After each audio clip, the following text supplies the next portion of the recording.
In the name of the Father, and the Son, and the Holy Spirit. Amen. Steve Martin made it his signature, the words, "Well, excuse me." But if you don't remember it, you might remember it, "Well, excuse me." Now you remember. It wasn't so much what he said as how he said it.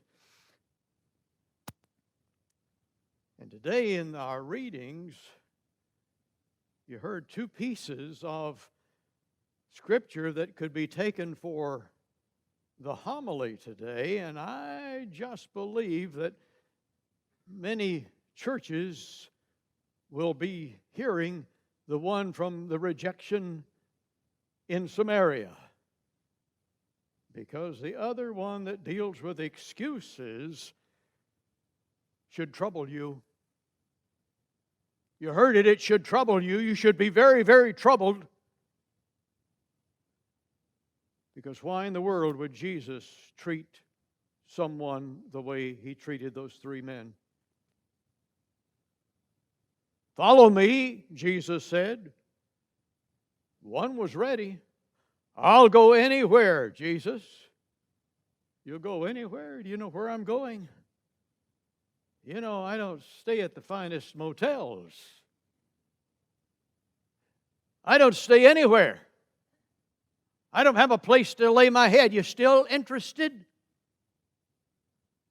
"Lord, I wish to follow you. All I'm asking for you, Lord, is let me go bury my father." Jesus said, "Let the dead bury the dead." Meaning those who don't understand completely the kingdom of God are dead. Wow. But the third one should really bother you. He says, I just want to go home and say goodbye to the family. Anyone who sets his mind to the plow and he looks back is not worthy of the kingdom. Did you hear that in the gospel? Did you know that Jesus said that? Now, in the commentaries I've read, they say that Jesus really didn't mean that. And on one occasion, when the man said that he wanted to bury his father, it didn't say his father was dead. See, that might come years later. He's just prepping for that. I believe every single word that Jesus said, Jesus meant. I think he meant it. But I think he had a reason for it. It's okay to make excuses, because excuses will tell who you really are. Make excuses, because deep down it's going to tell who you really are. What Jesus said to those men helped them not make bad decisions. Because Jesus knew if they wanted to do these things before they left, they were not 100% committed to be a follower. And he needed that at that point. And what they were doing is themselves a disservice by wanting to be a follower of Jesus when they really didn't have it together to do it. And so Jesus is saying to them, here's what I want you to do. I want you to follow me right now. And he knew the people that were willing to follow him right now had it in them to be the kind of follower Jesus needed at the moment. And if they gave excuses, he knew that he would be doing them a disservice, because they would not be able to fulfill the mission. And I believe if the man said, I need to go home and say goodbye to the family, he would say, after he had turned him down, he would say, yeah. If the man had agreed, he would say, yeah. go see your family. I think he would have said, yes, bury your father. I think he would have said, yes, I see that you're willing to put your head where there is no pillow. I see now that you've got what it takes. He had to know that, not for just his own following, but for the integrity of that person. It's so easy just to make excuses. Excuses are so very easy to make, and some don't matter. There's some things that you can make an excuse for, and it just doesn't matter. The consequences are there. A small example would be this last week of what I read in Time magazine. This happened about a week or so ago. In California, you could buy gasoline for 69 cents. You've seen that. True. The manager made a mistake.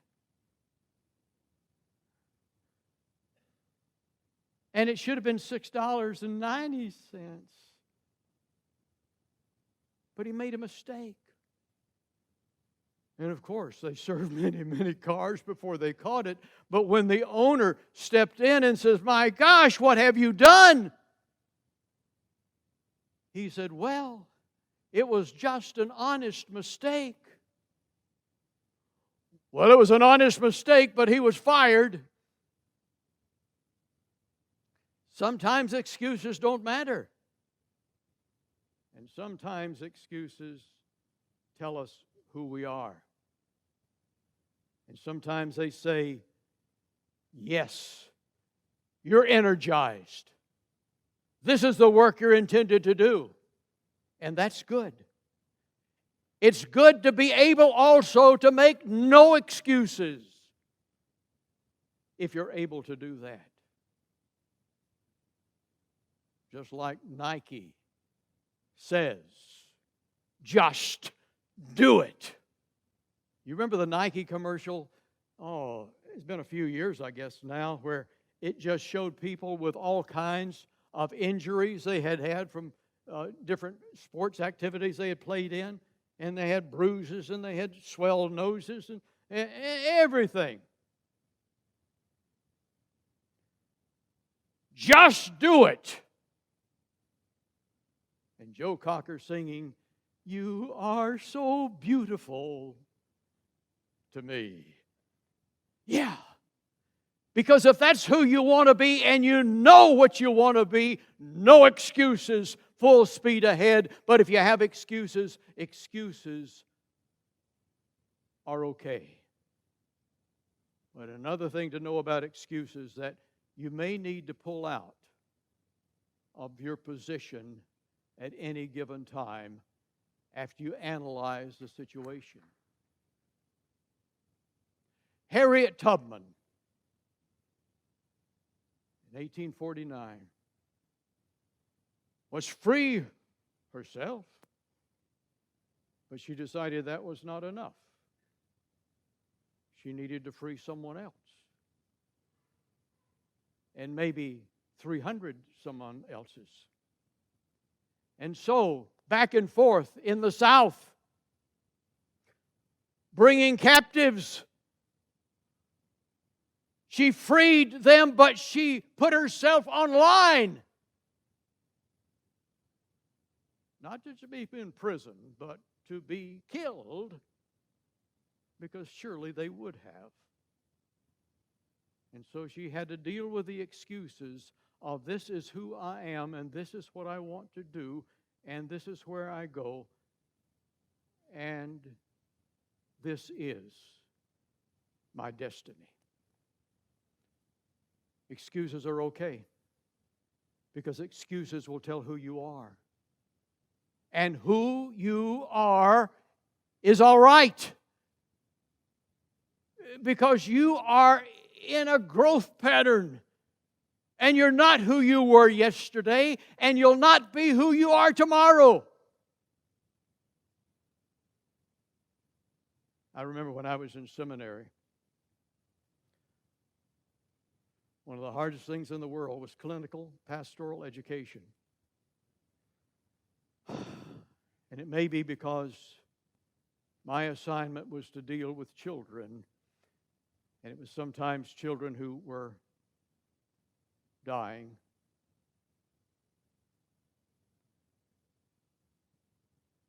I heard of a seminarian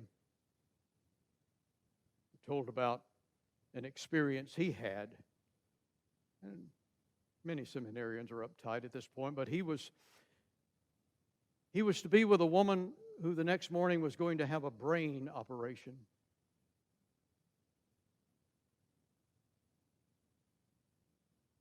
Made him very nervous because he learned that this woman didn't have a really good chance. And to make it worse, she was having a pity party. So he went in the next morning to talk with her, but before he went in, he was informed, the doctor is saying now that she's not allowed to speak.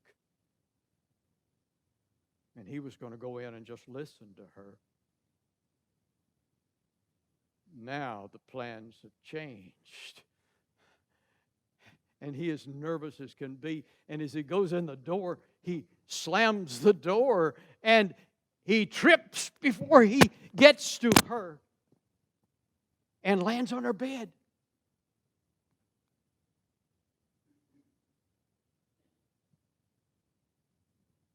And she's startled.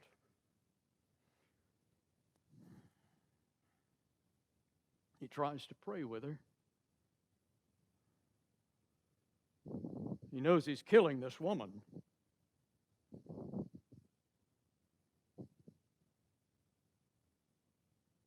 Nervously, he leaves, thinking he's got to get better at this.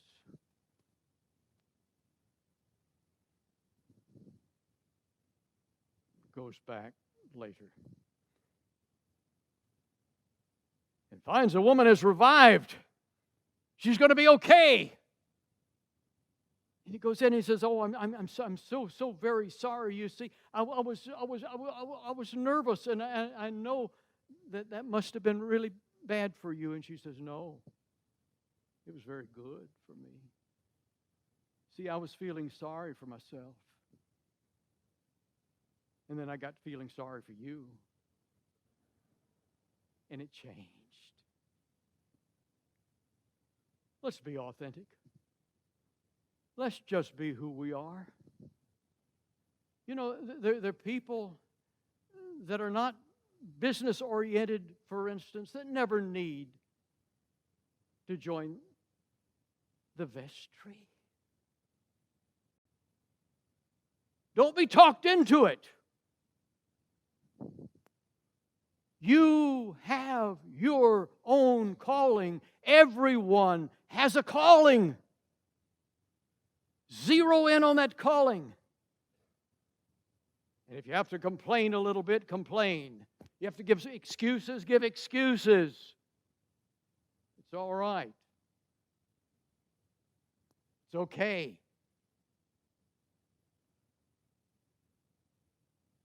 God understands. And God will reward because you're being you.